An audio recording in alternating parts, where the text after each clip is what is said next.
Hello friends, RS interview की तैयारी कैसे करें, इस श्रृंखला का ये दूसरा वीडियो है। पिछले वीडियो में मैंने आपसे काफ़ी बातें शेयर की थी कि आरएस इंटरव्यू की तैयारी किस प्रकार से करनी चाहिए और किन किन सेक्टर्स में आपको तैयारी करनी चाहिए। तो वो एक बार मैं रिपीट कर देता हूँ कि सबसे ज़्यादा आपको किन चीज़ों पे फोकस करना है। सबसे ज़्यादा यदि कोई व्यक्ति जो है किसी जॉब में है या पहले किसी जॉब में था, तो उसका 50 से 80% इंटरव्यू उसी प्रोफाइल पे जो है वो चलेगा। इसलिए उन्हें अपने जॉब के बारे में, उस जॉब की जो प्रवृत्ति है उसके बारे में पूरी तैयारी होनी चाहिए। तो सबसे पहली चीज़ तो ये होती है। दूसरी चीज़ होती है आपका डिस्ट्रिक्ट। आपके डिस्ट्रिक्ट से जो है वो 50% प्रश्न पूछे जाने की संभावना होती है। तो आपका जॉब, आपका डिस्ट्रिक्ट, और तीसरा है अगर आपने कोई प्रोफेशनल डिग्री, डिप्लोमा कर रखा है या पोस्ट ग्रेजुएशन कर रखी है या आप रिसर्च कर रहे हैं या रिसर्च की है, तो ये जो चीज़ें हैं इनको भी बहुत ज़्यादा तवज्जो दी जाती है। उसके बाद जो है करंट का जो घटनाक्रम है उसको, उस दिन के न्यूज़पेपर में क्या चीज़ें हैं ये, और या पिछले 10 दिन में करंट में क्या चर्चाओं में रहा है उसके बारे में आपको पढ़ना है। और उसके बाद आपकी हॉबी, हॉबी के बारे में भी देखा है कि सामान्यतः विद्यार्थी हॉबी लिख देते हैं लेकिन उसकी पूरी तरह से तैयारी नहीं करते हैं। तो आपको हॉबी के बारे में भी तैयारी करनी है। और उसके बाद बारी आती है आपके जो मेंस में सिलेबस था और जो सब्जेक्ट्स थे, और उनमें भी इकोनॉमी, पॉलिटी और हिस्ट्री, ये कुछ महत्वपूर्ण सब्जेक्ट है जिनसे आपसे प्रश्न जो है पूछे जा सकते हैं।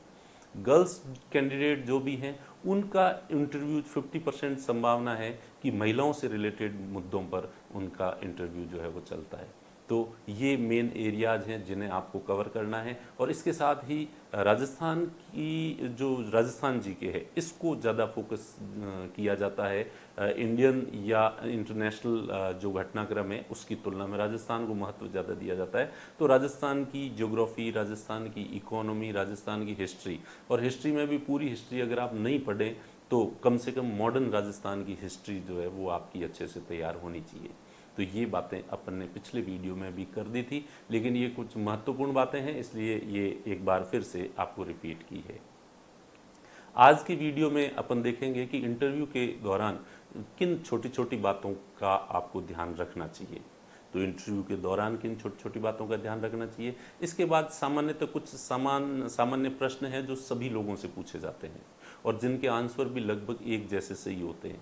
फिर भी अपन उनको देखेंगे कि उन प्रश्नों की तैयारी जो है वो कैसे करनी। जैसे कि सभी से ये सामान्यतः पूछा जाता है कि आप आरएएस क्यों बनना चाहते हैं, और हमने देखा है कि मॉक इंटरव्यू के दौरान इसका जवाब सही तरीके से जो है वो इस कैंडिडेट नहीं दे पा रहे हैं।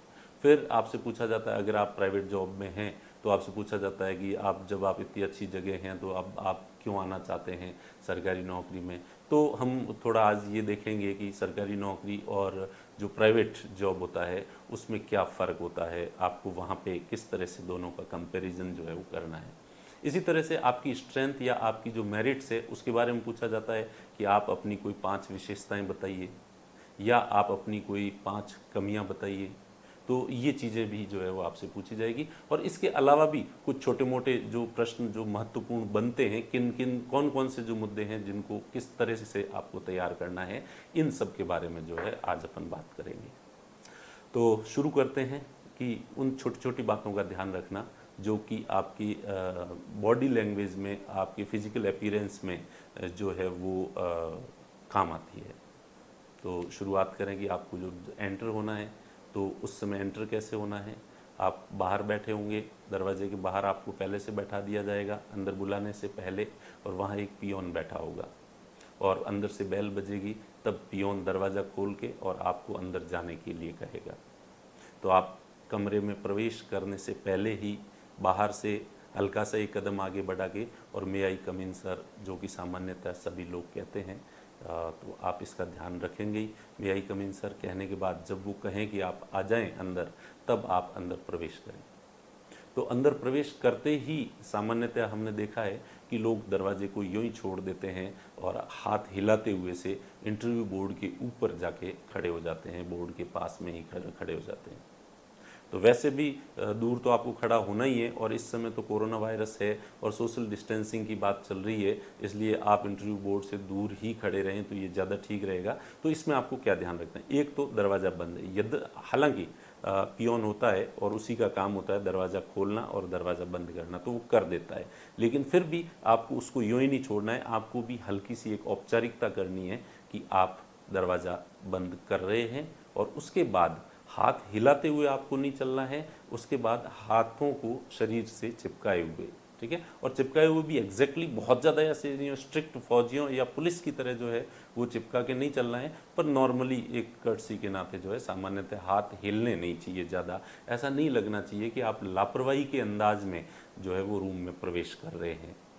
तो आप आते हैं और आके आपको जो आपके बैठने के लिए चेयर है उस दिशा में आपको जाना है, और उसमें भी देखा है कि कई बार सामान्यतः कैंडिडेट सीधा आके और चेयर के आगे बैठने की मुद्रा में खड़ा हो जाता है और ऐसे बोर्ड को कहता है जैसे कि भाई मुझे बैठने की परमिशन दो, मैं तो आ ही गया हूँ और बैठूंगा ही।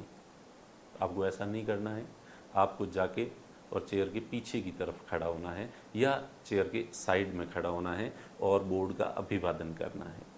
अभिवादन में आपको ध्यान रखना है कि चेयरमैन की तरफ, जो बोर्ड का जो बीच में मध्य में जो व्यक्ति बैठा है उनकी तरफ देख के, और सभी को बाद में सभी की तरफ नज़र घुमा के और अभिवादन करना है आपको।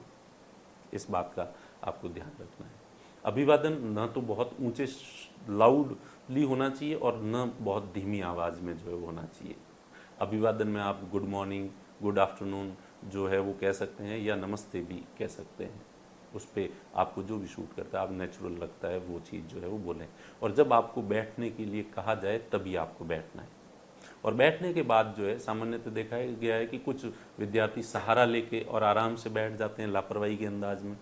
आपको सहारा लेके लापरवाही के अंदाज में नहीं बैठना है। कुछ कैंडिडेट्स आगे झुक के बैठ जाते हैं, वो आपको न तो सहारा लेके आराम से पसरना है और न आपको आगे झुक के बैठना है। आपको नेचुरल सीधे बैठना है, कमर सीधी रखनी है, और सीधी का मतलब भी बहुत ज़्यादा यूँ नहीं करनी है, थोड़ा रिलैक्स मूड में बैठना है, ऐसे जैसे कि किसी से बातचीत करने के लिए आप बैठे हैं। तो ऐसा लगना चाहिए कि आप नेचुरल बैठे हैं। फिर हाथों के मूवमेंट के बारे में सामान्यतया हाथों के इशारे नहीं करने होते हैं, लेकिन फिर भी कुछ लोग जो है बिल्कुल एग्जैक्टली हाथों को जो है यूँ घुटनों के ऊपर दे के और बहुत स्ट्रिक्ट होके ऐसे बैठ जाते हैं। आपको वहाँ रोबोटिक नहीं लगना है। नेचुरली दोनों हाथों को बांध सकते हैं आप, या आप दोनों हाथों को फ्री रख सकते हैं, ठीक है। और बहुत हल्के इशारे, इतने हल्के कि बोर्ड को नोटिस नहीं हो, इस तरह से हाथों का मूवमेंट हो सकता है। अन्यथा मैं तो ये कहूँगा कि आप नहीं करें तो ठीक है, क्योंकि वो बहुत कम मूवमेंट कब ज़्यादा में बदल जाता है हमें खुद भी पता नहीं चलता। तो कुल मिला के आपको वहाँ नेचुरल दिखना है। तो ये सामान्य सी बातें जो है वो बैठने और आने, प्रवेश करने और बैठने से रिलेटेड है। उसके बाद जब भी आप प्रश्नों के जवाब दें तो सभी लोगों ने आपको कह ही रखा है कि अगर कोई भी सवाल नहीं आए तो आप सॉरी बोल दो। ये पिछले इंटरव्यू में भी मैंने कहा, आप सभी लोगों ने पिछला इंटरव्यू देखा, और उसके बावजूद जितने भी मॉक इंटरव्यू देने के लिए स्टूडेंट्स आ रहे हैं, कमोबेश सभी लोग कुछ न कुछ गलत जवाब देते हैं। और इसके कारण है कि ये एक ह्यूमन टेंडेंसी है कि मनुष्य को लगता है कि शायद उसे ये पता है और शायद जो वो सोच रहा है वही सही होगा, लेकिन कई बार ऐसा होता नहीं है। तो जानबूझकर कोई भी झूठ नहीं बोलता है, लेकिन अनजाने में सभी लोग झूठ बोलते हैं। तो प्लीज़ आप ये कोशिश करें कि आप अनजाने में भी झूठ आपसे नहीं निकले, और अगर आपको नहीं आ रहा है तो आप सॉरी बोल दो। सॉरी बोलना एक बहुत ही अच्छा जवाब माना जाता है, और इससे इंटरव्यू बोर्ड बिल्कुल नकारात्मक नहीं होता आपके प्रति। कुछ लोगों को लगता है कि मैंने इतने सॉरी बोल दिए इसलिए मेरे मार्क्स कट जाएंगे। इस बात पे मार्क्स नहीं कटते हैं, ये बात आप ध्यान रखना, क्योंकि आपके नॉलेज की परीक्षा पहले मुख्य परीक्षा में ली जा चुकी है। अब आपके बिहेवियर की, आपका जो है अपीयरेंस कैसा है, वो जो नॉलेज आपने लिया है उसका व्यवहारिक रूप आप में कितना आ पाया है, ये देखने के लिए होते हैं। तो प्लीज़ इस बात का ध्यान रखें। इसीलिए मैं रिपीट कर रहा हूँ इसको कि आपको जो है वो सॉरी बोलना है, गलत जवाब नहीं देना है। हाँ, प्रश्न सॉरी कहाँ बोलना, दो तरह के प्रश्न होते हैं, एक तथ्यात्मक होते हैं और एक विश्लेषणात्मक होते हैं। फैक्चुअल क्वेश्चंस होते हैं और सब्जेक्टिव क्वेश्चंस होते हैं, एनालिटिकल क्वेश्चंस होते हैं। तो जहाँ पे भी आपको फैक्चुअल क्वेश्चंस पूछे जाते हैं और वो आपको नहीं पता है तो आप सॉरी बोल सकते हैं, लेकिन विश्लेषणात्मक या एनालिटिकल प्रश्न पूछे जाते हैं कि आपके ज़िले की कोई 5 समस्याएं बताइए, आप वहाँ क्या समाधान करेंगे। तो इस तरह के प्रश्न अगर आपसे पूछे जाते हैं तो उनमें आप सॉरी नहीं बोल सकते, उसमें आपको कुछ न कुछ आपको बताना ही है। तो ये आप जो है वो ध्यान रखें।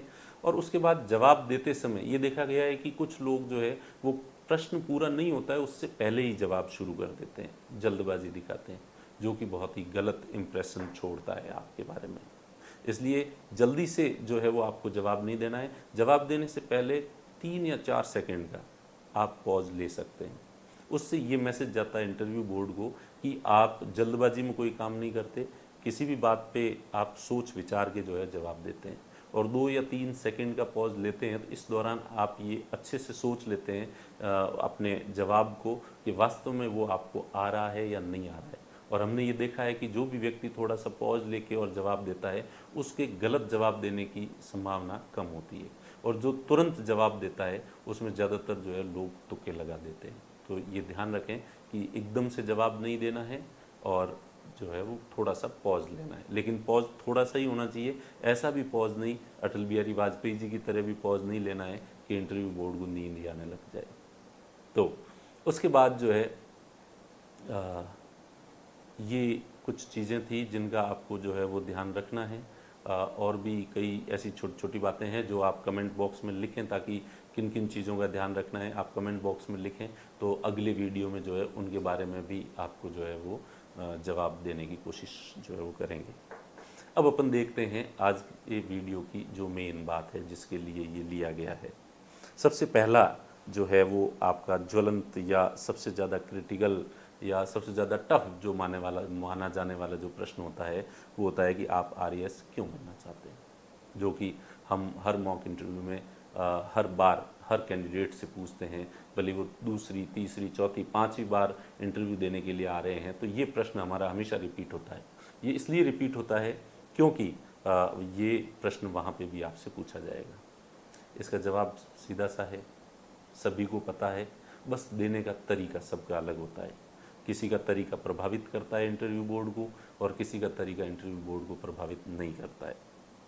तो सबसे पहले मैं ये बता दूं कि ये जो प्रश्न होता है, इस प्रश्न में हमने देखा है कि आप पहले जिस जॉब में हैं उस जॉब की कई लोग जो है वो बुराई कर देते हैं। जैसे कोई बैंक में है व्यक्ति, तो ऐसे जैसे हमने देखा तो वो कहते हैं कि बैंक का काम थोड़ा हैक्टिक होता है और बहुत ज़्यादा टाइम लेता है और उस काम मोनोटोनस होता है और वो ये होता है और इसलिए वो नहीं करके और मैं आरएस की तरफ आना चाहता हूँ। तो प्लीज़ आप पहले से जिस जॉब में हैं उसकी क्रिटिसाइज़ आपको नहीं करनी है, आपको उसको भी अच्छा बताना है। और वो अच्छा था और आरएएस उससे ज़्यादा अच्छा है, तो कंपैरेटिवली आपको आरएएस को ज़्यादा अच्छा बताना, पर पहले आपको पहले वाले जॉब की भी प्रशंसा करनी है, तारीफ़ करनी है। इसी तरह से किसी का एकेडमिक बैकग्राउंड, जैसे कि उन्होंने इंजीनियरिंग कर रखी है, मेडिकल कर रखी है, और उनसे भी ये प्रश्न पूछा जाता है कि आप अच्छे इंजीनियर बन सकते थे, वहाँ अपनी सेवाएं दे सकते थे, वो छोड़ के और आप आरएएस क्यों बनना चाहते हैं। तो इसमें भी हमने देखा है कि कोई स्टूडेंट जो है वो ऑनेस्टी के साथ जो है वो कह देते हैं कि इंजीनियरिंग करने में मेरी रुचि नहीं थी, घर वालों ने मुझे जो है वो इंजीनियरिंग करवा दी थी, फिर मुझे पता लगा कि मैं इंजीनियर नहीं बन सकता और ये मेरी रुचि नहीं है, इसलिए मैं आरएस बनना चाहता हूँ। तो प्लीज़ आपको इंजीनियरिंग की बुराई नहीं करनी है, आपको घर वालों को दोष नहीं देना है, आपको ये कहना है कि नहीं सर, इंजीनियरिंग का जॉब भी बहुत अच्छा होता है, उसमें भी ये चीज़ें होती है, 2-3 उसकी प्रशंसाएं करनी है, लेकिन मुझे लगा कि उससे ज़्यादा बेहतर ये है। उसके बाद आपको जो है आरएस क्यों बनने के जवाब पे आना चाहिए। आपको पहले की एकेडमिक बैकग्राउंड हो आपका भले ही, या फिर आपकी प्रीवियस जो जॉब है या प्रेजेंट में आपका जो जॉब है उसकी प्रशंसा करने के बाद आपको आरएस क्यों बनना है, इसका जवाब जो है देना है। इस बात का हमेशा ही आपको ध्यान रखना है। अब जवाब देते समय जो है एक बात ध्यान रखना है आपको कि फिक्स पॉइंट है कि आप आरएस क्यों बनना चाहते हैं, सीधे सीधे हैं। जैसे कि आरएस में सामाजिक सम्मान और प्रतिष्ठा ज़्यादा होती है, यद्यपि अन्य कार्यों में भी प्रतिष्ठा है। आपको ये कहना है कि उसमें ज़्यादा होती है, पहले वालों में भी है। आप शिक्षक हैं तो निसंदेह सर, शिक्षक का भी समाज में बहुत अच्छा स्थान है और सामाजिक सम्मान प्राप्त होता है, लेकिन उसकी तुलना में जो है वो आरएस को सामाजिक सम्मान और प्रतिष्ठा ज़्यादा मिलती है, उसको ज़्यादा अच्छे नज़रिए से देखा जाता है। तो ये एक स्वाभाविक प्रश्न है और इसमें कोई दिक्कत भी नहीं। फिर उसमें कई बार ये जब आप कारण बताते हो ना कि क्यों बनना चाहते हो, और जो ही आप बताते हो और अगला वाला आपके कारण को, बात को काटता है और कहता है अच्छा आपको सामाजिक सम्मान चाहिए, आपको प्रतिष्ठा चाहिए, तो आपको ऐसा लगता है एक बार भी कि शायद आपने गलत बता दिया। नहीं, आपका पॉइंट सही था, वो आपको चेक कर रहा है कि आपने जो पॉइंट बोला है उसका जस्टिफिकेशन आपके पास है या नहीं। ठीक है, तो आपको कहना है कि हाँ सर, निश्चित रूप से जो है हर व्यक्ति, ये एक मानवीय प्रवृत्ति है कि हर व्यक्ति समाज से सम्मान और प्रशंसा प्राप्त करना चाहता है। कोई भी व्यक्ति जो है समाज में बेइज्जती या अपमान नहीं करवाना चाहता, हर व्यक्ति समाज से जो है प्रतिष्ठा प्राप्त करना चाहता है, और इसलिए आप भी चाहते हैं, और ये एक प्रतिष्ठित जॉब है, इसमें कोई दो राय नहीं है। ठीक है, तो आपको क्लैरिफिकेशन देना है उसका, जो भी आपको काउंटर प्रश्न पूछा जाता है तो वो आपके प्रश्न को काट नहीं रहे हैं, वो गलत सिद्ध नहीं कर रहे हैं, वो आपको चेक कर रहे हैं। तो आपको इस बात का जो है वो ध्यान रखना है। उसके बाद दूसरा कि आरएस एक बड़ी रेस्पॉन्सिबिलिटी होती है, और जहाँ पे मुझे लगता है कि मेरी जो क्षमताएं हैं उनका बेहतर उपयोग हो सकता है, उनका बेहतर दोहन हो सकता है। यानी कि मेरे अंदर क्षमताएं हैं और वो क्षमताएं वर्तमान में मैं जिस जॉब में हूँ, हालांकि उसमें भी हो रही है, लेकिन उनका बेहतर उपयोग नहीं हो पा रहा है। तो आरएस में बड़ी रेस्पॉन्सिबिलिटी होती मिलती है, वहाँ पे ज़्यादा बड़े दायित्व होते हैं और ज़्यादा अधिक संसाधन होते हैं। वहाँ पे एक बड़ा प्लेटफॉर्म है आरएस, जहाँ पे मैं मेरी क्षमताओं का बेहतर उपयोग कर सकता हूँ। और इसके साथ ही आप ये कि चूंकि यहाँ पे बड़ी जिम्मेदारियाँ होती है, मेरी क्षमताओं का बेहतर यूज होगा, इसलिए समाज में मैं सकारात्मक योगदान। अब यहाँ पे क्या है कि हम कई बार समाज सेवा बात थोड़ा भारी भरकम शब्द लगता है, थोड़ा सा बनावटीपन टाइप लगता है, तो इसलिए उसमें आप कहें कि समाज में सकारात्मक योगदान जो है वो मैं बेहतर तरीके से दे सकता हूँ। और यहाँ पे इस जॉब में ज़रूरतमंदों की जब मैं मदद करूँगा तो मुझे एक कार्य संतुष्टि जो है वो अधिक मिलेगी। ऐसा नहीं कहना है कार्य संतुष्टि मिलेगी, पहले नहीं मिल रही थी, जॉब सेटिस्फेक्शन, तो जॉब सेटिस्फेक्शन यहाँ पे थोड़ा ज़्यादा मिलेगा, आपको ये चीज़ जो है वो कहनी है।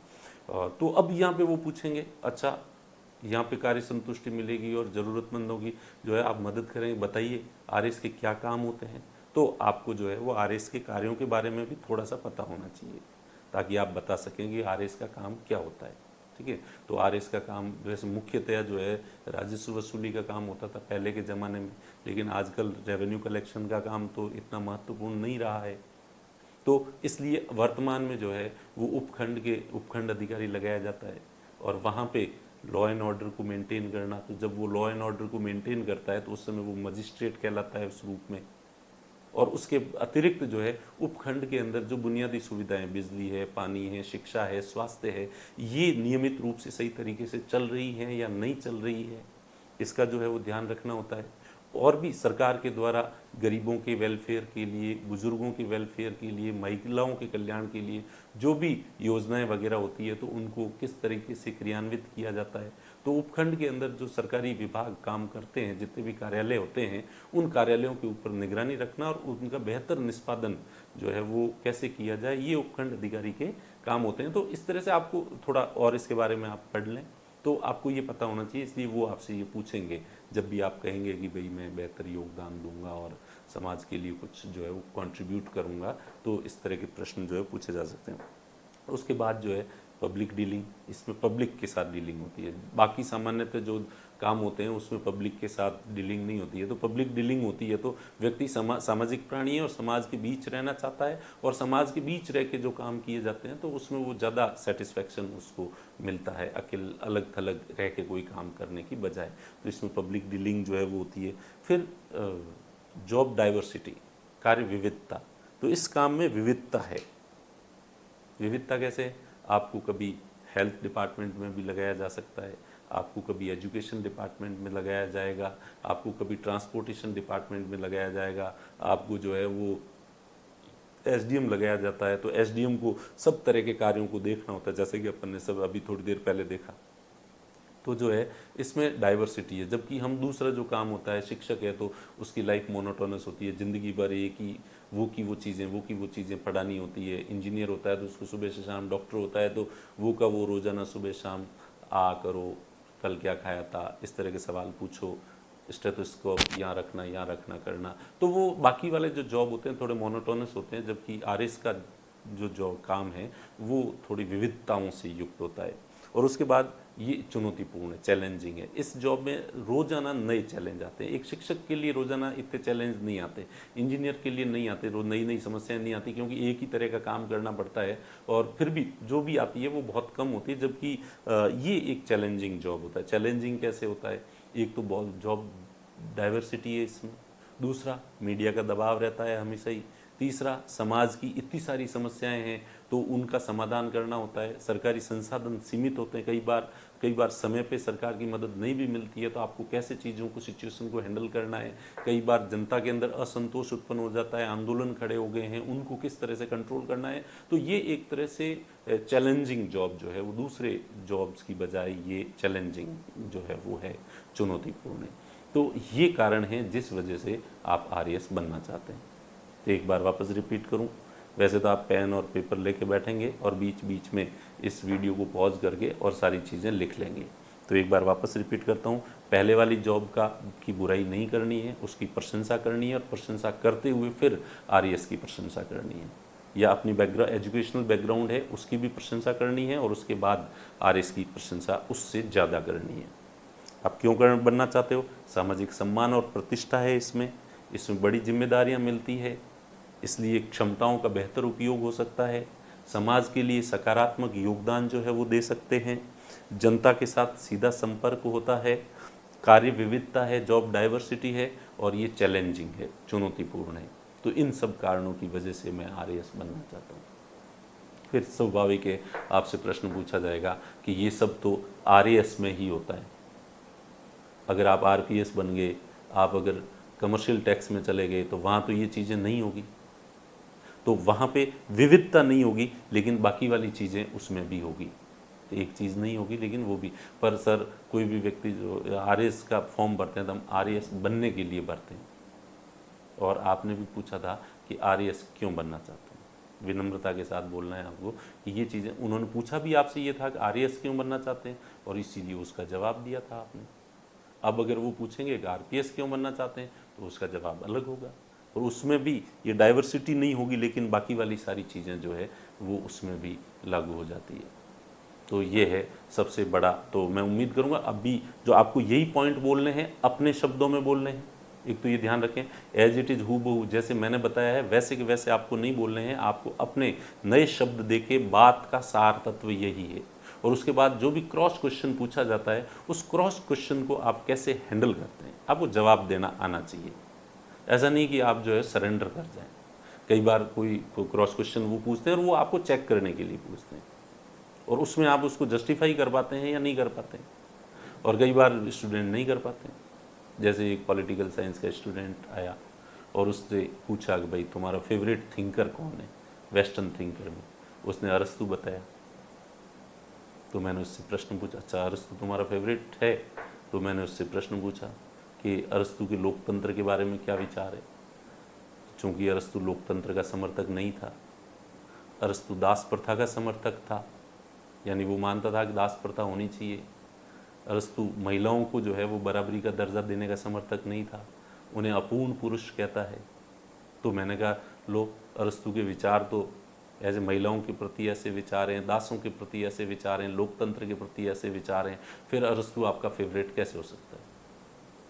और अगले स्टूडेंट ने सरेंडर कर दिया। तो इसका मतलब ये नहीं था कि मैं अरस्तु की बुराई करना चाहता था, और मैं ये नहीं मानता कि अरस्तु महान थिंकर नहीं था।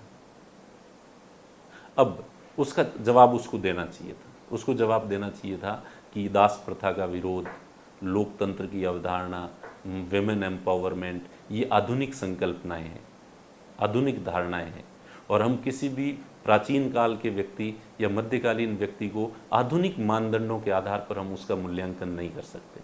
हमें अगर किसी प्राचीन काल के व्यक्ति का मूल्यांकन करना है तो उस समय समाज की जो स्थितियां थी उनके आधार पर उसका मूल्यांकन किया जाना चाहिए।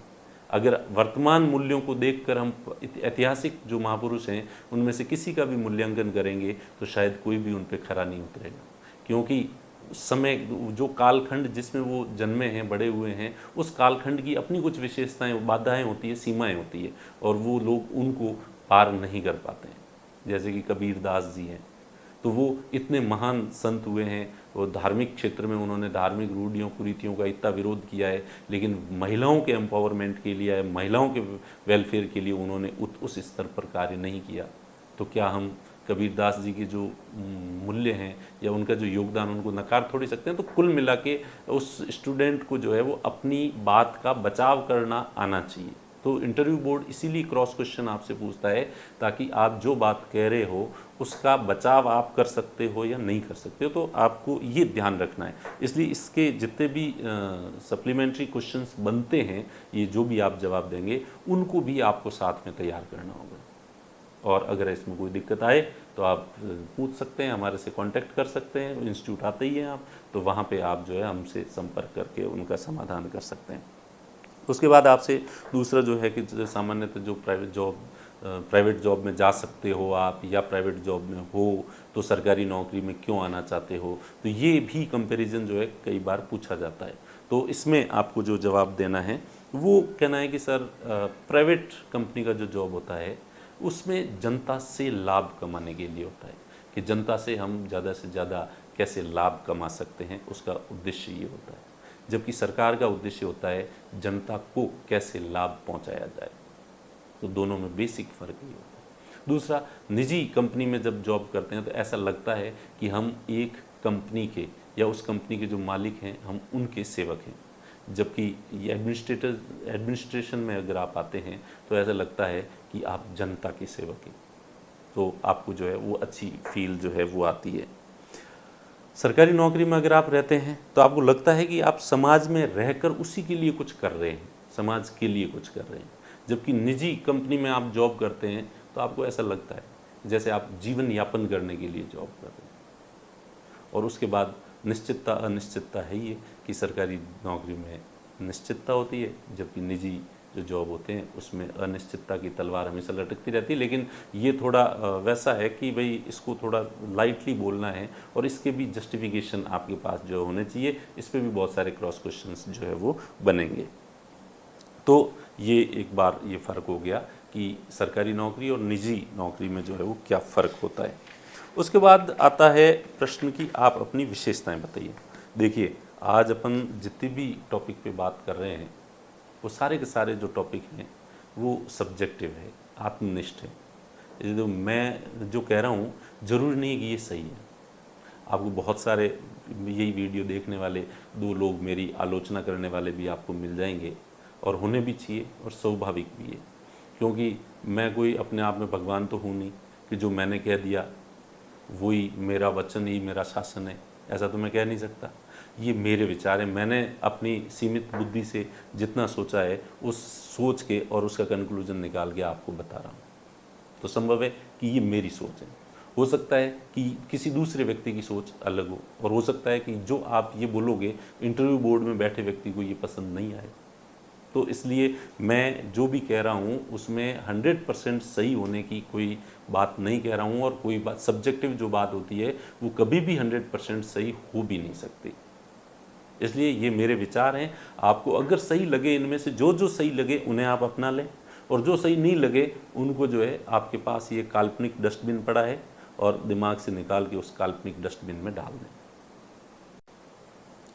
तो इसके बाद अपन देखेंगे अगला जो प्रश्न पूछा जाता है सामान्यतया कि आप अपनी मेरिट्स बताइए या अपनी विशेषताएं बताइए, या कि हम आप ही को आरएस क्यों बनाएं, आप में ऐसा क्या है कि हम आपको आरएस बनाएं। तो ये प्रश्न भी पूछा जाता है, और इसमें भी हमने देखा है कि सामान्यतः स्टूडेंट जो है वो सही तरीके से जवाब नहीं दे पाते हैं। तो अब मैं आपको बताऊंगा कि आपको किस तरह से अपनी विशेषताएं बतानी चाहिए। लेकिन इसमें एक बात का ध्यान रखना कि ये जो मैं बता रहा हूँ आप इनको एज इट इज़ याद नहीं करें, इनको अपने शब्द देके अलग तरीके से बोलें, क्योंकि अगर सभी स्टूडेंट इन्हीं चीज़ों को एज इट इज़ याद करके वहाँ जाएंगे तो इंटरव्यू बोर्ड को लगेगा कि ये रट के ही आए। और इसमें भी मैं ऐसा कोई दावा नहीं करता कि जो मैं ये बता रहा हूँ यही सही विशेषताएं हो सकती है या स्ट्रेंथ के सही पॉइंट हो सकते हैं। अगेन कि इसमें सब्जेक्टिविटी है, कुछ लोगों को ये पॉइंट्स पसंद आएंगे, कुछ लोगों को ये पॉइंट्स जो है पसंद नहीं आएंगे, तो ये भी आप पे है। और इसलिए अगर आपको मेरे ये जो सुझाव है, ये विचार है पसंद नहीं आए तो प्लीज़ ज़्यादा हो हल्ला करने की ज़रूरत नहीं है, ज़्यादा क्रिटिसाइज़ करने की ज़रूरत नहीं है। आपके पास में एक काल्पनिक डस्टबिन है और उसमें इन विचारों को वहीं डाल देना, बात खत्म। और जो आपको सही लगे उन्हें आप मान लेना। तो जब भी आप अपनी स्ट्रेंथ या मेरिट्स बताएं तब आपको एक बात का ध्यान रखना है कि आपको वन वर्ड में जवाब नहीं देना है। सामान्यतः लोग आते हैं कि अपनी विशेषताएं बताओ, स्ट्रेंथ बताओ, कि ऑनेस्ट हूँ मैं, हार्ड वर्कर हूँ मैं, टाइम पंक्चुअल हूँ मैं। तो इस तरह से वन वर्ड में जो है वो आपको जवाब नहीं देना है। हो सके तो उसी चीज़ को सेंटेंस के रूप में बोलेंगे तो वो थोड़ा ज़्यादा विश्वसनीय लगेगा और वो भावनाओं के साथ में लगेगा, रूखा रूखापन उसमें जो है वो नहीं होगा। ये आपको ध्यान रखना है। जैसे अभी मैं बताऊं तो आपको इसमें एक और चीज़ आपको ध्यान रखनी है कि आपकी एथिक्स में जो सिलेबस है और उसमें जो एक अच्छे प्रशासक में क्या गुण होने चाहिए, और जो जो गुण दे रखे हैं वो आप एक बार याद कर लें। लेकिन उनको उसी तरह से वन वर्ड में आपको नहीं बोलना है, उनको आपको सेंटेंस का रूप देके जो है वो बोलना है। ये बात आपको ध्यान रखनी है। और आपकी जो मेरिट्स हैं वो एडमिनिस्ट्रेटर में जो गुण होते हैं वो गुण होने चाहिए आप में, वो आपकी मेरिट्स होनी चाहिए। और डीमेरिट्स ऐसी नहीं होनी चाहिए कि जो एक प्रशासक के लिए जो बाधा उत्पन्न करे, वैसी वाली नहीं होनी चाहिए। तो इसका ध्यान रखना है। तो अभी मैं उदाहरण के तौर पे आपको कुछ वैसे विशेषताएं मैं अभी बताऊंगा, तो उनको आप कंसिडर करना। और उसके अलावा भी आप जो है वो सोचना, जिस तरह से मैंने ये बैठ के सोचा, मैंने मेरे बारे में सोचा आराम से कि सही में मेरे अंदर क्या स्ट्रेंथ है। और पर मुझे लगा कि मेरे में तो इतनी ज़्यादा है नहीं, तो इसलिए मैंने मेरे आसपास के जो लोग दोस्त हैं उनके बारे में सोचा उसमें क्या स्ट्रेंथ है, उसमें क्या स्ट्रेंथ है। तो मैंने अपने आसपास के 10-12 लोगों का जब इवेल्यूशन मूल्यांकन किया और उनकी जो स्ट्रेंथ है वो उनको सबको कलेक्ट करके और उनके बारे में सोच के मैंने कुछ 5-7 पॉइंट बनाए हैं, तो जो मैं अभी आपको बता रहा हूँ, जो आप कंसिडर करना। और आप भी इसी तरह से अपने आसपास, आप में भले ही नहीं है कोई गुण, तो आप अपने आसपास देख लें किन लोगों में कौन कौन से गुण हैं और जो अच्छे गुण माने जाते हैं, तो उस तरह से आप जो है इसको तैयार कर सकते हैं। जैसे सबसे पहला, एक प्रशासक में इमोशनल इंटेलिजेंस होना चाहिए, भावनात्मक बुद्धिमत्ता होनी चाहिए, बुद्धिमत्ता होनी चाहिए। तो इसको आप इमोशनल इंटेलिजेंस कहेंगे तो रूखा सा शब्द लगेगा, जबकि आपको कहना है कि मैं लोगों की भावनाओं को समझता हूँ और मैं लोगों की भावनाओं और उनके विचारों का सम्मान करता हूँ, आदर करता हूँ, उनके पक्ष को समझने की हमेशा कोशिश करता हूँ। तो ये इमोशनल इंटेलिजेंस हो गई आप। तो आपको इस तरह से इसको इमोशनल इंटेलिजेंस कहने की बजाय कि मैं दूसरे लोगों की भावनाओं को समझ सकता हूँ, मैं उनकी भावनाओं का आदर करता हूँ, ये मेरी स्ट्रेंथ है। उसके बाद दूसरा है कंपैशन, करुणा। करुणा शब्द सीधा सीधा करुणा कहेंगे कि मेरे अंदर करुणा है, तो आपको और मुझे ये शोभा नहीं देता। ये भगवान बुद्ध या भगवान महावीर के साथ अगर जुड़े तो सही लगता है। तो इसलिए करुणा नहीं बोलें और अपनी सिर्फ करुणा का जो भावार्थ होता है वो बोल दें सेंटेंस में, कि मैं जब भी किसी व्यक्ति को तकलीफ़ में देखता हूँ तो मेरी उसकी मदद करने की इच्छा होती है और मदद करके मुझे एक संतुष्टि मिलती है, मुझे खुशी मिलती है। मुझे लगता है कि ये मेरे अंदर बहुत बड़ा गुण है, बहुत बड़ी स्ट्रेंथ है ये मेरी। लोगों को तकलीफ़ में, कष्ट में देख के उनकी मदद करने की इच्छा होती है और मदद करने में मुझे खुशी मिलती है, अच्छा लगता है मुझे। ये दूसरी विशेषता आपकी स्ट्रेंथ है, आपका एक प्लस पॉइंट है। उसके बाद कि मैं मेरा आत्ममूल्यांकन करता रहता हूँ समय समय पे, और मेरे अंदर अगर कोई कमी है तो मुझे अपनी कमियों को स्वीकार करने का साहस है मेरे अंदर। सामान्यतः मैं देखता हूँ कि लोग अपनी कमियों को स्वीकार नहीं कर पाते, लेकिन मैं अपनी कमियों, अपना मूल्यांकन, खुद का मूल्यांकन भी उसी तरह से करता हूँ जिस तरह से मैं दूसरे लोगों का मूल्यांकन करता हूँ।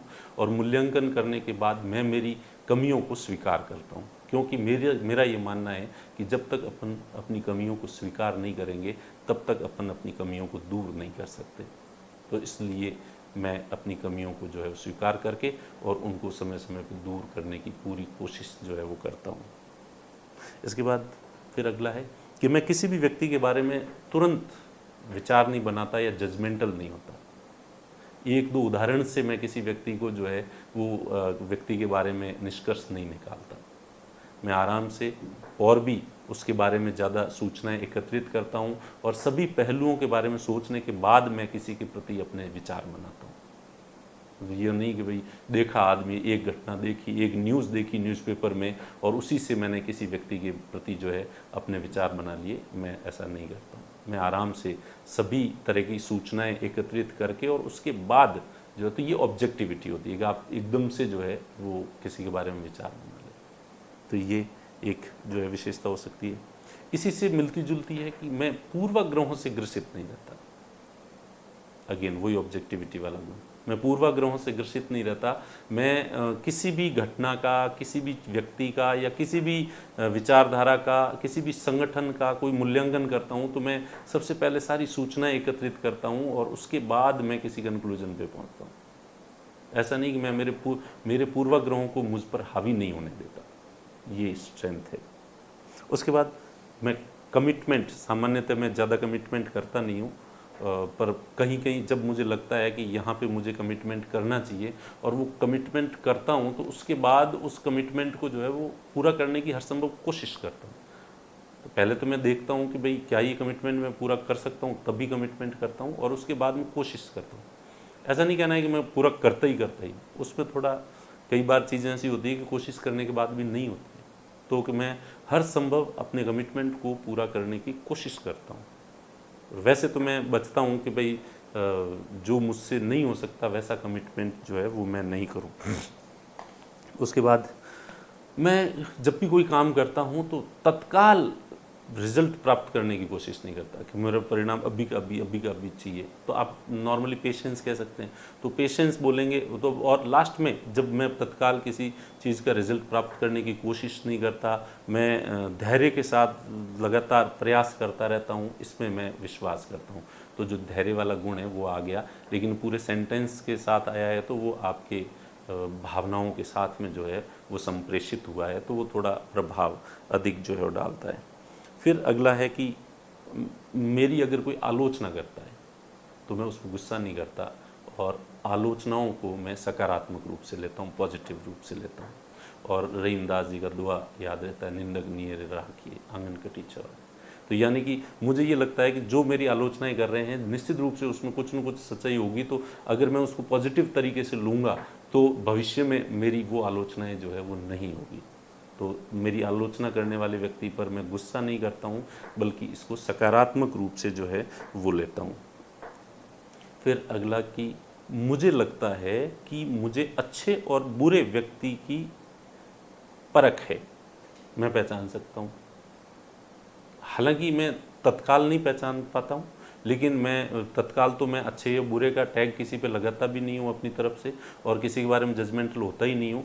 और लेकिन जब होता हूँ तो मुझे लगता है कि मैं सही जो है वो आदमी की परख करने की क्षमता है, ऐसा मुझे लगता है। आपको हर जगह हर सेंटेंस में ये चीज़ इस पर जोर देना है कि आपको ऐसा लगता है, आप ऐसे हैं ऐसा नहीं कहना है, आपको ऐसा लगता है, क्योंकि हमें हमारे बारे में लगता है। तो मुझे भी ऐसा लगता है कि मैं लोगों की परख कर सकता हूँ, सही ऐसा लगता है। अब सही में तो है कि नहीं है, तो अब मुझे लगता है कि मैं सही हूँ। उसके बाद सकारात्मक दृष्टिकोण है, पॉजिटिव एटीट्यूड है मेरा, यानी कि जिन चीज़ों में, हर चीज़ में मैं विशेषता या अच्छा ही देखने की कोशिश करता हूँ।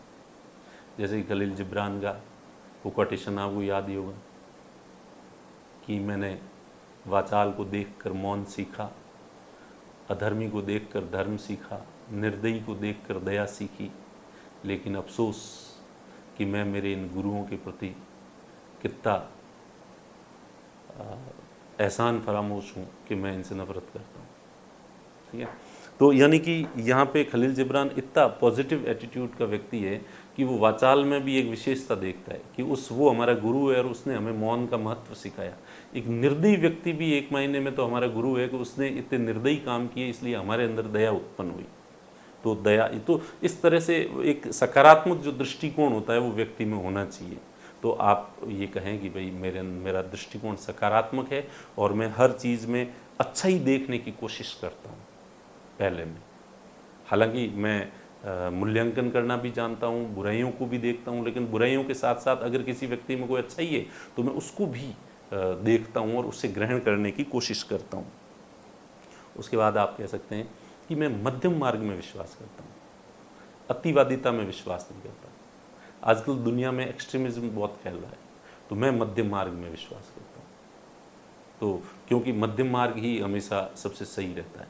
भगवान बुद्ध ने भी मध्यम मार्ग का समर्थन किया है, अरस्तु ने भी मध्यम मार्ग का समर्थन किया है, लाओ त्से ने भी मध्यम मार्ग का समर्थन किया है। तो सभी ने मध्यम मार्ग को अच्छा बताया। तो ये कि भाई मेरा भी मानना ये है, तो ये मेरी स्ट्रेंथ है कि मैं एक्सट्रीमिस्ट नहीं होता, मैं हमेशा मध्यम मार्ग निकालने की कोशिश जो है वो करता हूँ। फिर अपने से कमज़ोर जो लोग होते हैं उन पर रौब झाड़ने की मेरी जो है इच्छा नहीं होती। मेरी इच्छा होती है कि मैं उनकी मदद ज़्यादा से ज़्यादा कैसे कर सकता हूँ। और इसी तरह से आप बोल सकते हो कि लोगों से घुल मिल कर रहना और मित्र बनाना मुझे पसंद है, क्योंकि एक लीडरशिप की जो क्वालिटी होती है वो लोगों से मेल मिलाप रखता है और उनको उनके साथ अच्छे संबंध बना के रखता है। तो इसके लिए एक अच्छे प्रशासक में ये गुण होना चाहिए कि लोगों से घुल मिल कर। लेकिन ये लोगों से घुल मिल कर रहना, मित्र बनाना, अब जब आप अपनी कमियाँ बताओ तो उससे कॉन्ट्राडिक्शन नहीं होना चाहिए, वहाँ पर ध्यान रखना है। आप कमियाँ कैसी बताते हो उनके लिए ये है कि ये बताना है या नहीं बताना है, ये आप पे डिपेंड करता है। तो ये मैंने मेरी तरफ से मैंने जो ऑब्जर्व किया, मेरे आसपास के लोगों में जो स्ट्रेंथ मैंने देखी है, उन्हीं से मैंने ये कुछ पॉइंट कलेक्ट किए हैं। और आप भी अगर अपने आसपास देखेंगे तो कई ये चीज़ें आपके आसपास मिल जाएगी लोगों में। और ये नहीं तो और नई विशेषताएं, बहुत सारी अच्छाइयाँ होती है इस दुनिया के अंदर, केवल ऐसा नहीं है कि यही हैं। तो इसकी आप एक अच्छी लिस्ट जो है वो बनाएं। और उसके बाद आप जो ज़्यादा इमोशनल होके या भावनात्मक होके जो बोल सकें तो वो आप वहाँ पे जो है वो बोलें। तो ये है विशेषताएं। अब जो है वापस अगला अपन देखें कि कमियां बताएं। अब कमियों में आपको ध्यान रखना है कि आपने जो विशेषताएं बताई है उसका कॉन्ट्राडिक्टरी नहीं होना चाहिए।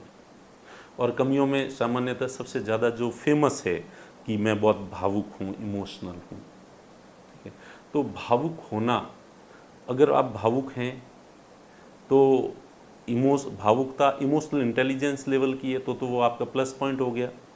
और अगर इमोशनल इंटेलिजेंस नहीं है और केवल इमोशंस हैं आप में, उन इमोशंस को कंट्रोल करने की क्षमता आप में नहीं है और आप भावुक हैं, तो फिर आप एक प्रशासक के तौर पर जो है वो सफल नहीं हो सकते। तो एक प्रशासक के लिए भावुक होना, इतना इमोशनल इंटेलिजेंट होना ज़्यादा महत्वपूर्ण है, न कि भावुक होना। तो फिर भी ज़्यादातर लोग बोलते हैं, और अगर आप इसको जस्टिफाई करें, काउंटर क्वेश्चन करेंगे और उन काउंटर क्वेश्चन का सही जवाब दे दें तो ये भी आप बता सकते हैं। लेकिन मैं कहूँगा कि उसको आप जो है तो नहीं बताएं तो ज़्यादा ठीक रहे। और कमियों में हल्की फुल्की सी ऐसी जो कि जिससे कि एक अच्छे प्रशासक पर कोई फ़र्क नहीं पड़े, वैसी कुछ कमियाँ बता सकते हैं। जैसे कि पैसे का हिसाब नहीं रहता मुझसे, तो अब वो आपसे काउंटर क्वेश्चन करेंगे क्यों, पिताजी के पास ज़्यादा पैसे है, तो नहीं कि नहीं सर ज़्यादा नहीं है, पर जो कम है उनका भी नहीं रह पाता है। ठीक है, फिर वो आपसे पूछेंगे कि अच्छा तो प्रशासन में आओगे, यहाँ तो तनख्वाह बहुत कम मिलती है, और तनख्वाह कम मिलती है तो फिर कैसे हिसाब रखो, हिसाब नहीं रखोगे तो चलेगा ही नहीं तुम्हारा घर परिवार। ठीक है, तो इसको थोड़ा आप ह्यूमर दे सकते हैं कि सर हो सकता है कि मेरी पत्नी जो है वो ऐसी मिले जो पैसे का हिसाब किताब रख लेगी, तो एक थोड़ा हंसी मजाक का वो भी हो सकता है। और गर्ल्स हैं तो वो कह सकती हैं। वैसे ये अगर वैसा काउंटर क्वेश्चन होता है तो ये एक नॉर्मल है। और नॉर्मली मैंने देखा है कि मेरे आसपास ऐसे लोग हैं जो पैसे को लेकर ज़्यादा यूँ होते नहीं हैं, हिसाब किताब प्रॉपर जो है वो रखते नहीं हैं, खर्च हो जाता है, फिर कहाँ दिए हैं भूल जाते हैं, वापस लिए कि नहीं लिए। ठीक है, दूसरा फिर आप कह सकते हैं कि स्वयं में आत्ममूल्यांकन करता हूँ, स्वयं की कमियां देखता हूँ, तो कमियां देखते कई बार अपनी कमियों को मैं बहुत ज़्यादा देख लेता हूँ, और ज़्यादा देख लेता हूँ इसलिए मेरा कॉन्फिडेंस कम हो जाता है, तो मेरा जो आत्मविश्वास है वो थोड़ा डोल जाता है। तो ये मुझे लगता है कि भाई आत्ममूल्यांकन एक हद तक होना चाहिए, उससे ज़्यादा वो नहीं होना चाहिए, उससे फिर जो है वो कॉन्फिडेंस कम हो जाए तो वो तभी नहीं होना चाहिए। तो वो कम वैसे मैं करने की कोशिश करता हूँ, तो मैं मेरी कमियों को जो है वो ज़्यादा देखता हूँ। फिर मैं लोगों से मदद नहीं मांग सकता, संकोची प्रवृत्ति का व्यक्ति हूँ, और इवन जिनकी मैंने मदद की है मैं उनसे भी मदद नहीं मांग सकता, और उनसे तो स्पेशली नहीं मांग सकता। उससे मेरे मन में विचार आने लग जाते हैं कि यार ये क्या सोचेगा कि मैंने इसकी मदद की थी, इसीलिए मैंने इसकी मदद की थी ताकि मैं इससे वापस मदद मांग सकूं। तो मुझे लगता है कि जबकि ज़रूरत के समय सभी लोग सभी लोगों की मदद करते हैं और व्यक्ति को जो है मदद मांगने में संकोच नहीं करना चाहिए, लेकिन मुझसे नहीं मांगी जाती है मदद। और ये संकुची जो प्रवृत्ति है, ये मुझे लगता है कि मुझे इससे ऊपर उठना चाहिए। फिर आप कह सकते हैं कि मैं थोड़ा आलसी हूँ, मुझे थोड़ी नींद ज़्यादा आती है, थोड़ा आलसी हूँ। फिर वो कहेंगे कि नहीं आप आलसी हो, तो वो ऐसे यूँ फंसाने की कोशिश करेंगे। पर ये जो थोड़ा शब्द आपने लगाया ना कि थोड़ा आलसी हूँ, जबकि मेरी इच्छा होती है कि मैं बहुत ज़्यादा एनर्जेटिक रहूँ, एनी टाइम जो है मैं एक्टिविटी करता ही रहूँ, पर ऐसा होता नहीं है, कभी आलस आ जाए। और फिर मुझे नींद थोड़ी जो है सुबह सुबह नींद आती है, तो मुझसे थोड़ा मुश्किल से उठा जाता है। हालांकि कोई काम होता है तो फिर उठता ही हूँ, पर मैं यूँ मन मार के जो है वो उठता हूँ। तो ये हल्की फुल्की चीज़ है जो सामान्यतः सभी लोगों में होती है, जो आप जो है वो बता सकते हैं। फिर कह सकते हैं अब इसी से जुड़ी हुई चीज़, इसको थोड़े 2-3 सेंटेंस चेंज करके कि मेरी नहाने की इच्छा नहीं होती। तो चूँकि आप आलसी है ही हैं हल्के फुल्के, नहाने की इच्छा नहीं होती, और जिस दिन छुट्टी होती है, घर से बाहर नहीं जाना होता, उस दिन तो मैं नहाता ही नहीं हूँ। और मुझे खुद से ही यूँ लगता है कि भाई सब कहते भी हैं मुझे, कह रहे नहा ले नहा ले नहा ले, तो वो मेरे थोड़ा, हालांकि ऑफिस जाना होता है, बाहर जाना होता है, पढ़ने जाना होता है, तब तो मैं नहाता ही हूँ, वैसे तो नहाता हूँ, पर मैं बहुत यूँ मुश्किल से संघर्ष करके फिर नहाता हूँ। तो इस तरह से आप जो है वो कह सकते हैं। फिर जो है,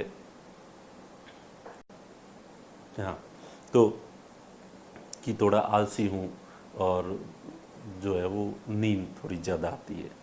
उसके बाद जो है फिर अगली आप जो है वो कमी बता सकते हैं कि मुझे रास्ते याद नहीं रहते। ये नॉर्मली ये मेरी कमी है, मुझे रास्ते याद नहीं रहते हैं, और ये बहुत दिक्कत होती है। हर बार जब भी मैं कहीं जाता हूँ तो बार बार मुझे पूछना ही पड़ता है, पूछ पूछ के जो है एक्स्ट्रा टाइम जो है इसमें लगता है। और जब से आजकल जो है वो गूगल मैप आया है, तो जीपीएस इस मामले में मेरा बहुत बड़ा सहायक हुआ है। तो इस कमी में मुझे अब जो है इतनी मुझे फील नहीं होती है। पर फिर भी गूगल जो है वो कई बार सही रास्ते नहीं बताता है, तो इससे दिक्कत भी आती है।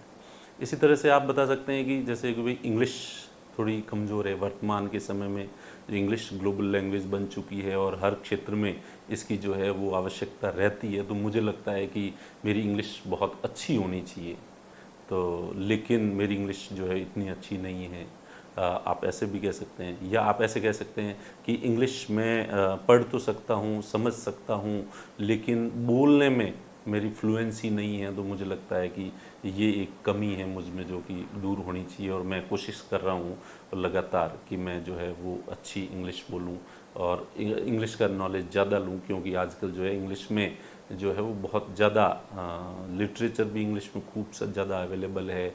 इंटरनेट पर जो मटेरियल है वो भी इंग्लिश में ज़्यादा अवेलेबल है, और ग्लोबल लैंग्वेज भी है। आप इंडिया से बाहर कहीं भी जाओ तो कम्युनिकेशन की भाषा भी है। तो इसलिए इंग्लिश आनी चाहिए, लेकिन वो नहीं आ रही है। तो मुझे लगता है कि वो मेरी एक कमी है। फिर कि अच्छा खाना बनाना नहीं आता मुझे। हालांकि खाना बनाना आता है और मैं प्रयोग बहुत करता हूँ कि मैं अच्छा खाना बनाऊँ, लेकिन मुझे अच्छा खाना बनाना नहीं आता है। और मुझे लगता है कि मुझे आना चाहिए, क्योंकि एक तो परंपरागत रूप से ये माना जाता है कि खाना बनाना केवल महिलाओं का काम है, जबकि मुझे लगता है कि नहीं, ऐसा नहीं है। खाना महिला और पुरुष दोनों का ही काम है। लेकिन मैं सीखने की कोशिश करने के बाद भी नहीं सीख सका। तो ये हल्का फुल्का वैसा लगता है जिसमें आप जो है, तो फिर वो पूछ ले कि नहीं अच्छा ऐसा खाना बनाना क्यों आना चाहिए। पर वो खैर सभी लोग नहीं बता सकते। एक ही टाइप के एग्जांपल सब दोगे तो जैसे कि एग्जांपल अगर मुझसे पूछा जाए, कोई पूछे, तो मैं एग्जांपल दूंगा कि मैंने एक मूवी देखी थी चीनी गम, और उसमें अमिताभ बच्चन का पहला ही डायलॉग जो है वो यही था कि जो है खाना बनाने वाला कुक जो है दुनिया का सबसे महान कलाकार होता है। उससे बड़ा आर्टिस्ट दूसरा कोई नहीं होता, क्योंकि बाकी सारे आर्टिस्ट जो होते हैं वो हमारी केवल एक ही इंद्री को प्रभावित करते हैं। पेंटर जो है वो हमारी आँखों को प्रभावित करता है, संगीतकार हमारे कानों को प्रभावित करता है। तो वैसे के वैसे जबकि जो है खाना बनाने वाला हमारी पांचों जो सेंसेज हैं उनको सबको प्रभावित करता है, तो सबको आनंद जो है वो देता है। तो इसलिए ये सबसे बड़ा जो है वो कलाकार होता है। तो इस तरह की चीज़ ऐसा है कि भाई अच्छा खाना बनाना आना चाहिए, जो मुझे नहीं आता है। फिर आप ये बता सकते हैं वैसे कि कभी कभी मुझे जो गुस्सा आ जाता है। वैसे सभी को गुस्सा आता है, और कभी कभी मुझे थोड़ा ज़्यादा गुस्सा आ जाता है, लेकिन वो बहुत कम समय के लिए आता है। कुछ सेकंड्स के लिए आता है। तो जैसे रियल में मुझे आता है, कभी कभी बहुत ज़्यादा गुस्सा आता है, कुछ सेकंड्स के लिए आता है। तो इसको आगे आप प्रोटेक्ट कर पाओ तो है आगे कि भाई वो कहेंगे कि अच्छा फिर तो आप एक प्रशासक को, जबकि प्रशासक संतुलित होना चाहिए, वो इमोशनल इंटेलिजेंस होना चाहिए और उसको अपने इमोशंस पर कंट्रोल होना चाहिए। आपका अपने इमोशंस पर गुस्सा भी एक तरह का इमोशन है और उस पर अगर आपका कंट्रोल नहीं है तो आप अच्छे प्रशासक हैं नहीं। लेकिन आप इसको किस तरीके से कहें कि मुझे कुछ सेकंड्स के लिए आता है और तुरंत मुझे रियलाइज़ भी हो जाता है और मैं अपने उसको स्वीकार भी कर लेता हूँ और जिस पे भी मैंने रिएक्ट किया है तुरंत उससे वापस जो है सॉरी भी बोल देता हूँ। तो इसको इस तरह से अगर आप कंट्रोल इसको वापस कर सकें, बाद में आगे जाके इसको संभाल सकें, तो आप जो है वो ये बता सकते हैं। फिर जो है अब ये बता सकते हैं कि मैं खाने के मामले में बहुत लापरवाह हूँ। कुछ भी तली हुई चीज़ें और ये हाइजेनिक का ध्यान नहीं रखता और मैं थोड़े जंक फूड और ये चीज़ें जो है वो मसालेदार चीज़ें और ये खाता रहता हूँ। और इस वजह से एक संतुलित डाइट, जो कि मुझे ऐसा लगता है संतुलित डाइट ली जानी चाहिए, लेकिन मैं वो नहीं ले पाता हूँ और मैं थोड़ा लापरवाह हो जाता हूँ, खाने के बारे में अक्ल बक्कल जो है वो खा लेता हूँ। तो ये भी एक नॉर्मली जो है इंडियंस की ट्रेडिशन है और गर्ल्स में तो ये सामान्यतः ज़्यादा पाई जाती है। तो गर्ल्स तो अगर ये बताएंगी तो वो नेचुरल भी लगेगा उनके लिए। फिर आप कह सकते हैं कि मैं किसी को मना नहीं कर सकता। कोई भी व्यक्ति जब मुझसे कोई चीज़ मांगता है या मेरी कोई हेल्प मांगता है तो मन ही मन मेरी इच्छा होती है कि मैं इस व्यक्ति को इस चीज़ के लिए मना कर दूं, लेकिन मैं मना कर नहीं पाता हूँ। और चूंकि मैं मना करना चाहता हूँ लेकिन मना कर नहीं पाता हूँ और बाद में अंदर अंदर थोड़ा घुटता रहता हूँ कि यार ये मैंने क्यों नहीं किया मना, इसको मुझे इसको मना कर देना चाहिए था।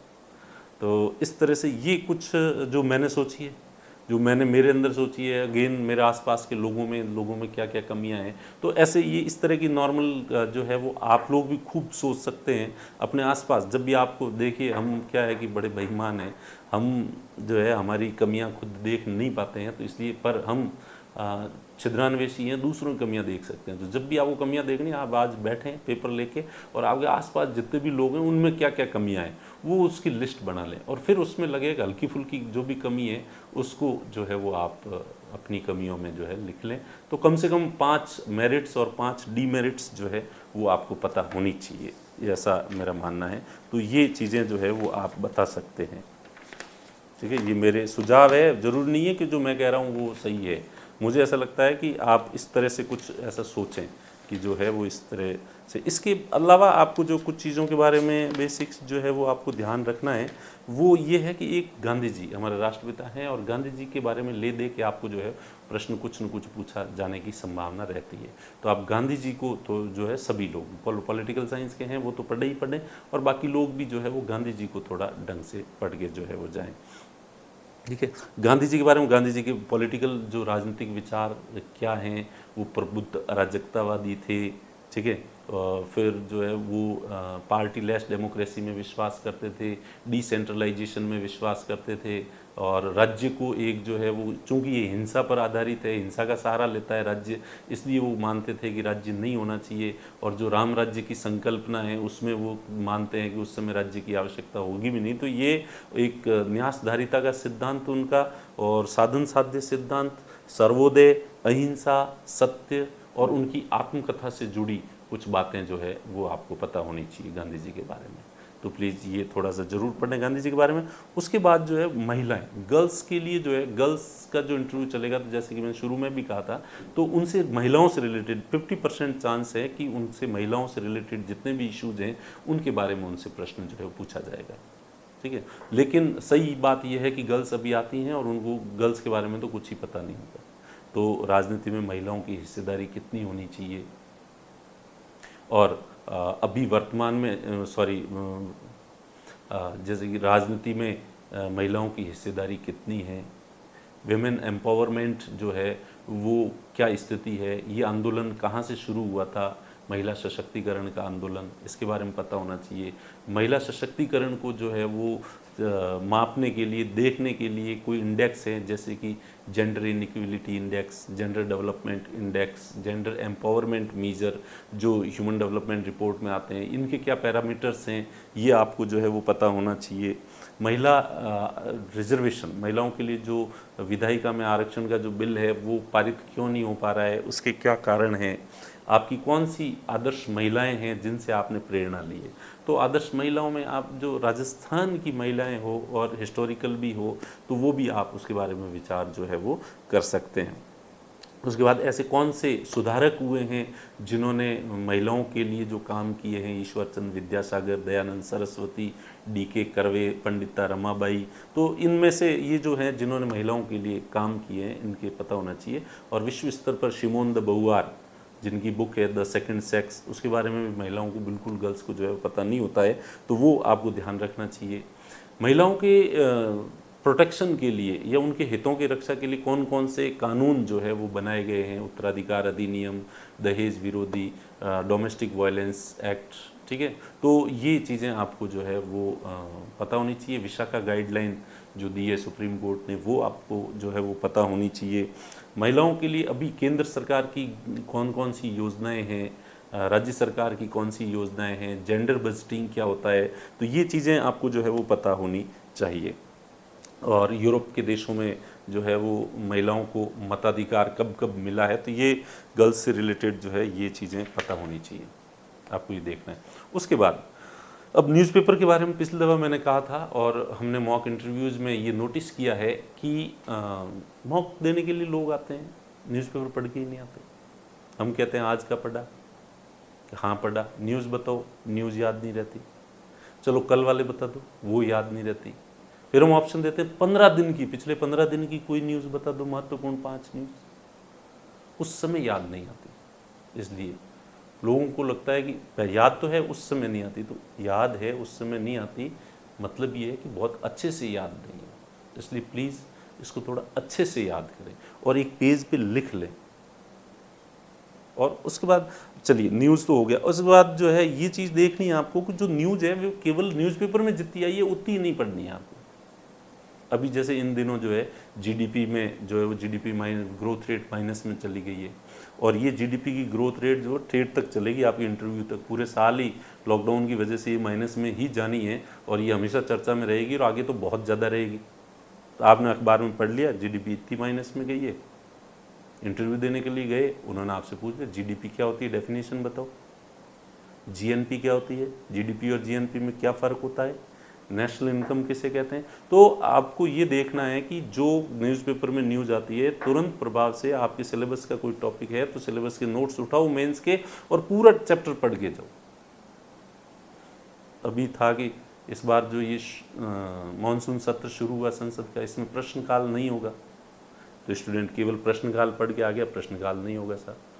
मॉक देने आए और हमने पूछा उनसे प्रश्न कितने तरह के होते हैं, कितने प्रश्न पूछे जाते हैं, शून्यकाल क्या होता है, क्या लोकसभा और राज्यसभा में प्रश्नकाल और शून्यकाल एक जैसे से सेम टाइम पे होते हैं या अलग अलग होते हैं, ठीक है। तो चीज़ें निकलती वहाँ से है, निकल के आगे तक चली जाती है। तो इसलिए आपको ये ध्यान रखना है कि जो भी टॉपिक आता है न्यूज़पेपर में, आप उसके बैकग्राउंड पूरा वो चैप्टर जो है वो आपके पढ़ा हुआ होना चाहिए। ऐसा नहीं है कि केवल जो न्यूज़पेपर में आया है वही जो है वो आएगा आपके सामने। तो इस तरह से ये चीज़ें हैं जो कि आपको पढ़नी है, ध्यान रखना है। यूएसए में, अमेरिका के अंदर जो है वो राष्ट्रपति चुनाव चर्चा में है और आगे भी रहेगा। नवंबर में जिस समय आपके इंटरव्यू चल रहे होंगे तब वो चुनाव पीक पे होगा। इसलिए भारत अमेरिकी संबंध और अमेरिका में कौन जीतना चाहिए, कौन सी डेमोक्रेटिक पार्टी या रिपब्लिकन पार्टी, इंडिया के लिए किसके विचार ज़्यादा अच्छे हैं, हमें किसके जीतने का समर्थन करना चाहिए और क्यों करना चाहिए, तो ये सामान्य प्रश्न होंगे। जरूरी नहीं है आपके पॉलिटिकल साइंस हो तो ही आपसे पूछा जाए, क्योंकि ये उस समय बहुत ज़्यादा चर्चा में रहेंगे। तो ऐसे जो चीज़ जो बहुत लंबे समय तक चर्चा में रह रही है उसके बारे में बैकग्राउंड भी आपको जो है वो पता होना चाहिए। तो ठीक है, आज तो अपन इतना ही, फिर अगले भाग में फिर और कुछ चीज़ें लेके आएंगे कि इंटरव्यू में और किन बातों का ध्यान रखा जाना चाहिए। तब तक के लिए धन्यवाद।